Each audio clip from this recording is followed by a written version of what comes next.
97.1 FM, The Morning Drive. Our next guest, he shot to stardom on Saturday Night Live. They'll be playing Laugh Factory tonight at Belmont and Broadway for one show only. You can go to laughfactory.com for tickets. I golfed with him this week. We'll get to that in a second. But he stars in a new original Showtime series called Roadies. All right, it's time to sell out. It's our first corporate gig. We'll do 3 songs. The band will make a lot of money we'll never see. And also, our corporate friends have invited us to a party after the set, and they respectfully asked that we wear something clean. You sound so different. It's Finesse Mitchell. How you doing, man? I sound amazing. I sound just like Ron White. Yes, man, I'm doing amazing. Thank you, Pete. We got to talk about the TV show, first of all, because I love it. The first original series by Cameron Crowe, who wrote and directed one of the greatest musicals ever, Almost Famous. Almost Famous. And if you don't like music, you still get into this, because I was trying to explain this to my wife, because I started watching without her, and you're never supposed to do that, by the way, without your spouse. And tell them that, hey, it's pretty good, because then they get mad. Because you fall in love with the characters first, and then the music comes second. Right. That's what's great about this show. Right. I think it's like a Showtime adult Cameron Crowe SNL. You get these crazy original characters that you fall in love with, but then you forget, oh, wow, I'm about to hear some great music. And Cameron is not only reaching for indie artists, he's also reaching for, like, you know, OGs like Lindsey Buckingham from Fleetwood Mac. And you had Mellencamp on a few episodes. Mellencamp. Yeah. Mellencamp giving a kid a guitar lesson on the episode. And it's like, crazy wow. is that? You think there's this curmudgeon, John Mellencamp, and he's actually nice, and then you play his song, the song of the day, you do it at the end of every episode. I just love it, man. Thank you, brother. Thank you. I think that is resonating with everybody who loves music. And then, if, like you said, if you don't love music, you love the characters and the story, because everybody wants to know what goes on behind the curtains of a rock concert. It's great. It's great. So all the drama, all the groupies, all the sex, all the drugs, you know, not a lot of drugs, but, you know. Well, there's some. There's some because it's Showtime, but nothing heavy. But I love the way that he's painting the picture, and like I said, I love the cast. The cast is amazing. I love Carla Gugino. Carla Gugino is so hot. So she is just sexy, man. She's cute.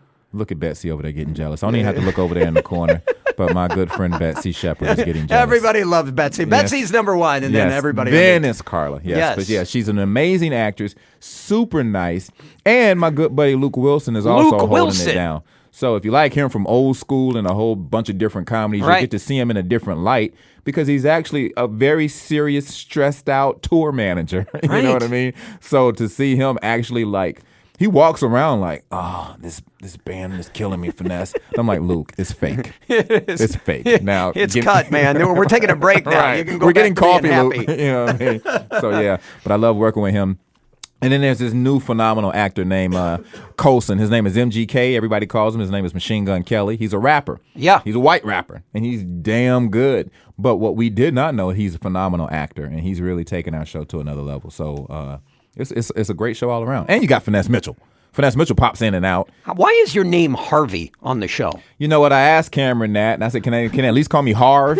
And he said, sure, but they're going to pronounce it Harvey. I was like, all right. You can't really give Cameron a lot of notes. No, you I find that every time I give Cameron Crowe a note, I'm not in the next episode. What is it like working with Cameron Crowe? Because he's such a likable guy, isn't he? I don't know what people have ever heard about Cameron Crowe, but I first fell in love with Cameron Crowe because I love the movie Jerry Maguire. It was one of my favorite all-time movies. And, you know, I didn't know anything about him as the writer until I watched that movie. But I did watch Almost Famous and then had to go back and say, oh, yeah, that's Cameron Crowe. Right. He's a genius, dude. I mean, his storytelling is impeccable, and the way he pulls you into characters and situations, and everything connects the dots. God, it's that's so his good. thing. So, you know, you think you don't know where a story is going, and of course, we shoot everything out of order. That's just how people do it in Hollywood. So we're going to shoot page 31 before we shoot page 1. Why is that? You know, because of locations. So if you shoot something at one location, you got to shoot everything at that location. And then you move on from that location. So we actually have to watch the show ourselves to be like, wow, look how he put that together. So you watch every week, just like us. He's so sweet, and he's great to work with. He lets you do it his way, and then he lets you do it your way. And then he plays music in between takes. So imagine hearing cut And then all of a sudden, Prince, 1999 comes on. And you're like, oh, who's playing Prince? And then the next minute, Phil Collins is on. So his iTunes list has like 300,000 songs in it. And he just continues. God, Finesse, that's awesome. Yeah, it's a great experience. Well, one of the things with Cameron Crowe, besides building characters, he uses music as another character in his movies and now on this TV show. Right. Which is a huge talent. Absolutely. And like I said, I can't give him enough praise and kudos. And I hope that the show comes back next year. So if you guys watch it, you'll get to see more of his magicianry. What is the word? You just see more of his He creates special magic talent. on set. That's because what he does. He actually was kind of rushed to get special guests and musicians and bands to come in on this episode because the slate of shooting got pushed back. So everybody he kind of had to go out on tour. So we missed some, you guys missed seeing some great bands and some great heavy hitters and as well as some independents. So next year, giving him a whole 4 year head start, we can really get some great How do we get signed acts on for a second season? I feel like I'm going to be in this series too, just as an extra, hanging out. Just viewership. Just, if ratings is what it's supposed to be, then, Showtime will bring it back. But Showtime has put so much money into promotion, I'm hoping I can't believe it. You're promoted everywhere this summer. Billboards were everywhere. It was so great, Pete, walking around and seeing my face all over L.A. on a billboard. And so many people calling saying, are you sure that's a good thing? Now I got it. Wait a second. Now I can't tell the judge I don't have it when it comes to child support because now they know I'm lying. But other than that, it's a wonderful thing. Well, when you got the job, I started reading about it. I'm like, holy smokes, Finesse got the job on Roadies. We were very happy for you. Thank you very much. And everybody in Chicago has always supported me and shown me love since I started comedy in 1999. So I used to come up to Chicago just to do Club Riddles and all these different clubs on. Those are old ones. Some old school joints, and now the Zanies, and now I'm at the Laugh Factory, performing live tonight. It's tonight. Oh my! It is. I need to get my head together. 8 p.m. You got to get going, man. You got to go home and take a nap. I got to go home and take a shower, brother. I've been partying I've been on the Lake Michigan on boats. I've been golfing with George Wendt. I've been. Let's talk about that right now. Finesse Mitchell in studio. He's playing Laugh Factory tonight. We golfed on Monday in Joel Murray's golf outing at Canal Shores, benefiting first responders. First of all, what a great event. He brings in these first responders from all over the United States, and then we go out there and we get drunk with them. I got to golf with some of the heroes of Sandy Hook from Newtown, right? And the first responders, and what a wonderful family. The fire captain was there. He was the father, the chief. I was calling him Coach all day. Yes, I don't even know his real name. I was calling him Coach because you was calling him Coach. But his son was there, and his wife. They're all firemen, and it's just they were all a part of that Newtown. Karen and John, and it gives them a chance just to escape and come to Chicago and have some fun. Yes. And another shout out to my man, Kevin Kickles. I just have to do that. That's just my guy personally. No, he's my guy. No, he's my guy. I was friends with Kicks first. Okay, that might be true. But we all golf together, and what I found out about you is you're a great putter. Yes. You have a great short game. You know what happened? When I was little, my father had one of those little putt things where the ball kicks back out to you automatically. Okay. So we would from across the room be putting. And so we were always good at it. And so by the time we got to actually do putt, we were killing people. We were betting money. So that was our scam because since we were 5 to 9, we would play in my father's house with the whole automatic putting thing. Okay, that makes sense. Now I can at least gauge where the ball and the speed and how the fairway or where the green is. Right. So I'm pretty decent. It's hard when you're drinking. It's kind of hard. There was so much Tito's vodka on that golf course. And it was hard because you had on a kilt. You had on a kilt with no underwear. So it was really hard. No, I did not go commando. I was wearing boxers underneath. I was. You were wearing nude flesh-colored boxers, I was not which made it even harder. I was not. So every time you bent over to putt, it made some of my beer come back up in my mouth. You know what? I'm going to have to come clean. They look like black boxers. It was really my body. See, I have hair all over my body, and you really can't tell. So gross. That's a bad visual, isn't it? So gross. Everybody who's listening, it was so gross. But, in a scramble, of course, it's best ball. You would not tee off. You wouldn't do it. No. Why? Because, A, I didn't have on the proper shoes. That's just like a black man to go out there with Jordans on.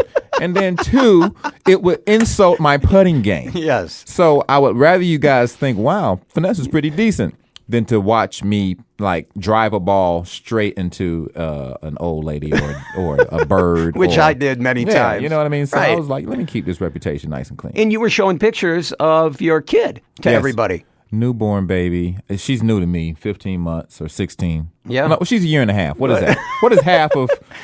A year and a half is good. Yeah, I hate counting months. Yeah, I hate counting months. She's right. 9,300 days old. And love of my life, second love of my life. Everybody knows that comedy is the first love. No, I'm just kidding. I'm just kidding, wifey, who's sitting here staring at me. But I'm a new dad, and I love it. And it's my first child, and she's still alive. What have we learned since you had a baby? It is hard to rub a mark out of a baby's head before your wife gets home. So when they fall, you better make sure those corners in the house are protected. How about changing a dirty diaper?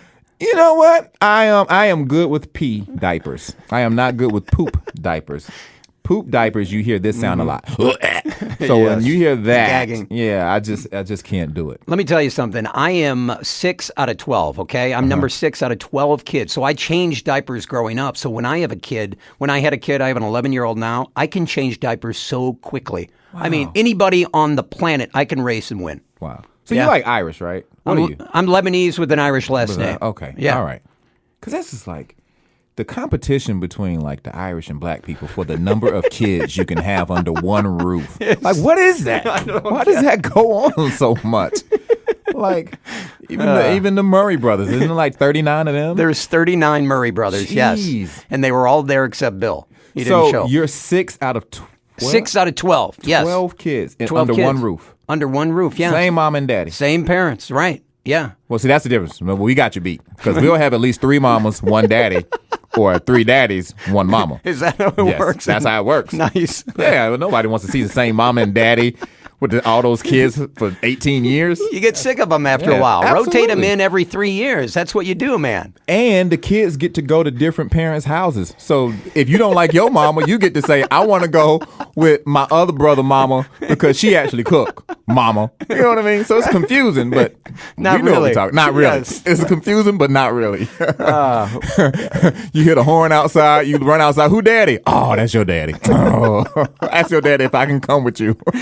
Finesse Mitchell tonight at Laugh Factory. Go to laughfactory.com for tickets. And congratulations on the series Roadies. And I hope it gets picked up for a second season because really it is. People got to give it a chance. And the last episode about Leonard Skinner and the stories was just through the roof. It was so good. Thank you, brother. And if you have kids, they may watch the Disney Channel and see me on a show called Ant Farm. Oh, my God. I forgot to mention that. Well, my God. Let me tell you something. My son watches that all the time. People love Ant Farm. It's on Netflix. It's on Disney. It's on Hulu. How did you get that gig? You're on Disney Channel? You know what? I made my son pause it, and I'm like, wait a second. I know that guy. Oh, Dad, you don't know him. Right.